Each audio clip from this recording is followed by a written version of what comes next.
حضرت نوح علیہ السلام نے جب سفینہ تیار کر لیا تو تمام چرند پرند اور حیوانات، وحشی درندے سب کو حکم دیا کہ جو کشتی میں آنا چاہے آ جائے۔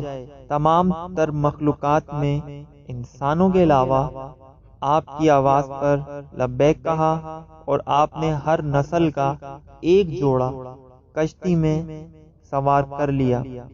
آج دنیا میں پائے جانے والے جتنے بھی جاندار ہیں وہ سب کے سب کشتی نوح میں سوار تھے۔ اللہ نے ان تمام جانداروں پر سکون طاری کر دی تھی۔ گائے شیر کے ساتھ اور بکری بھیڑیے کے ساتھ چلتے پھرتے تھے، اور کوئی جانور بھی کسی دوسرے جانور کو نقصان نہیں پہنچاتا تھا۔ جب تک طوفان چلتا رہا یہ سب جانور اسی طرح سے کشتی میں موجود رہے۔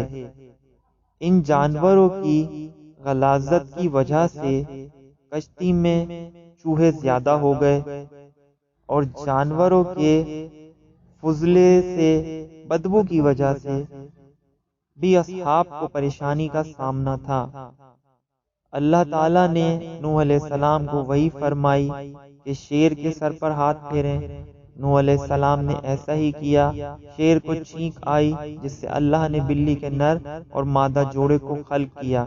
پھر اللہ نے وحی میں فرمایا کہ ہاتھی کے سر پر ہاتھ پھیریں۔ آپ علیہ السلام نے ایسا ہی کیا جس کے ذریعے سے اللہ نے خنزیر کو خلق کیا۔ بلی نے چوہوں کا شکار کر کے ان کو کم کیا اور خنزیر نے غلاظت کا خاتمہ کیا۔